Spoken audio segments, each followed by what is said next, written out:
A woman is secretly meeting her lover when her mother-in-law suddenly barges in. In a panic, the man has no choice but to hide under the woman's skirt. Miraculously, the mother-in-law notices nothing unusual and even kindly massages her back. Teresa grew up living under someone else's roof. Her father, busy trying to survive, left her at her aunt's house and never returned.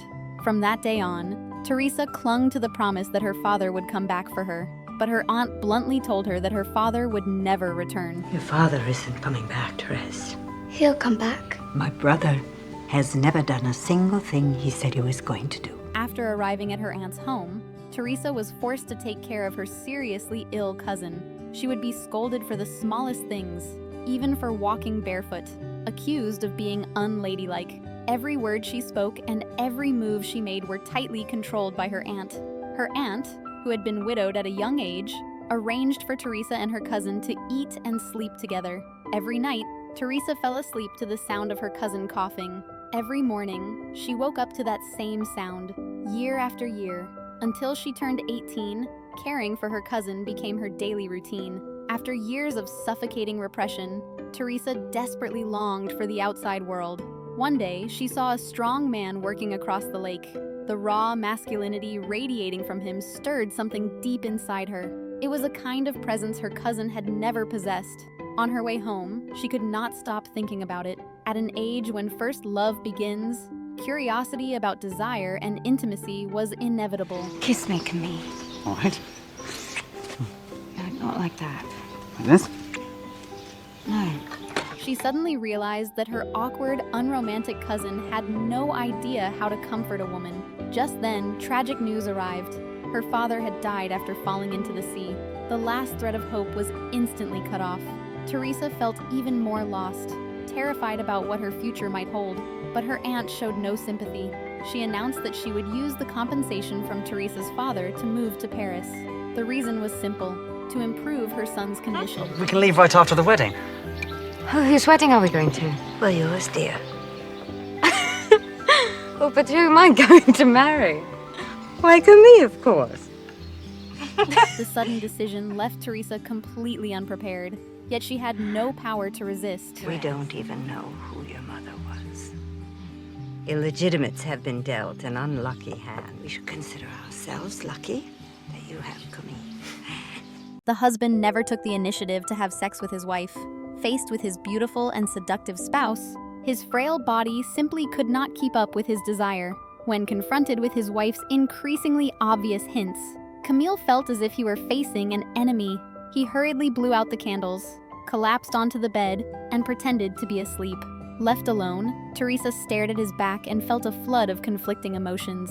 That day, her husband failed to return home on time, which made her mother-in-law uneasy. Just as she voiced her concern, Camille's voice was heard at the door. She had brought home a guest named Paul, the very man who had previously helped Camille find work. Outgoing and charming, Paul was warmly welcomed by the mother-in-law. Only Teresa stood on the sidelines like an outsider.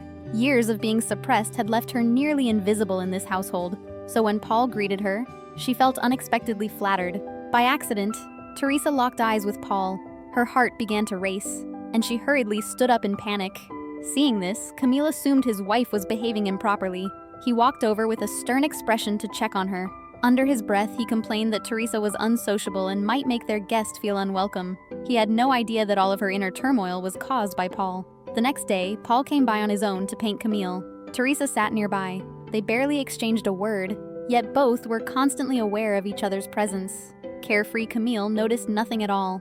It was only the sudden intrusion of the mother-in-law that broke the delicate tension. To thank Paul for the painting, the mother and son suggested going out to buy champagne to celebrate.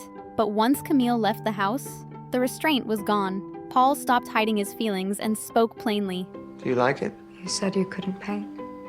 Unbutton your blouse. We don't have time. After years of repression, Teresa decided to finally let herself go as well. But could such a forbidden and unconventional romance ever end well? While her husband was away, the woman secretly invited her lover into the bedroom. Paul hesitated. Your marriage bed? Madame could come up here at any minute. I don't dream of leaving the shop. afraid.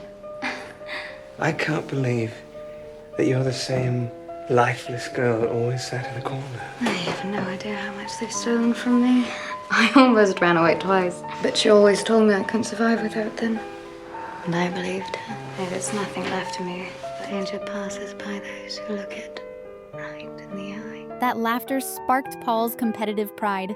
Not wanting to be looked down on, he decided to go all in. From then on, they began meeting in secret on a regular basis.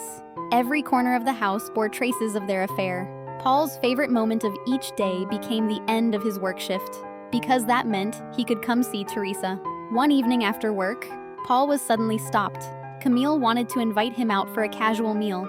Paul quickly made an excuse and declined. Then he turned around and went straight to Teresa. Once a woman's heart changes, resentment toward her husband inevitably follows. Watching Camille break into cold sweats even in his sleep, Teresa felt nothing but disdain. While Teresa drifted off in her thoughts, Camille suddenly woke from a nightmare. He noticed his wife watching him. Teresa, of course, denied everything. Sensing the change in his wife, Camille began confiding his worries to Paul. After intimacy, Camille would cough uncontrollably. There was not a trace of happiness left in this marriage. This completely shattered Teresa's remaining hope. From that point on, she and Paul became even more reckless. They both fully indulged in this secret relationship, but no one walks by the river forever without getting wet. When her mother-in-law suddenly entered the room holding a cup of tea, Teresa forced herself to stay calm. Her mother-in-law assumed she was feeling unwell and kindly began massaging her back. Thankfully, she noticed nothing, and just like that, their secret remained hidden. We can leave right after the wedding. Oh, whose wedding are we going to? Well, yours, dear. Oh, but who am I going to marry? Why, Camille, of course. Teresa had just come of age when her aunt decided it was time to arrange her marriage to her own son. Seeing the hesitation on Teresa's face, her aunt didn't bother to persuade her. We don't even know who your mother was. Illegitimates have been dealt an unlucky hand. We should consider ourselves lucky that you have Camille. Instead, she chose cruelty, using harsh words to break her down. Ever since childhood, Teresa had been sent to live in her aunt's home. Years of constant criticism had made her overly sensitive, quiet, and deeply insecure. After the wedding, nothing changed. Night after night, Camille deliberately kept his distance. When Teresa finally gathered the courage to suggest becoming closer as husband and wife, the physically frail Camille panicked. Confronted with her unspoken feelings, he hurriedly blew out the candle, collapsed onto the bed, and pretended to be asleep. One day, Camille invited a colleague to paint his portrait. The painter, Laurent, used the excuse of work to make deliberately suggestive remarks. Standing nearby, Teresa found her thoughts drifting. Laurent watched her quietly, noticing every subtle change in her expression. Their eyes met, just for a moment, and something unspoken passed between them. Camille noticed nothing. It wasn't until Teresa's mother-in-law suddenly appeared that Teresa snapped back to reality. Looking at the portrait of her son, the older woman was filled with pride, even though Camille's poor health was obvious. When the painting was finished, Camille excitedly announced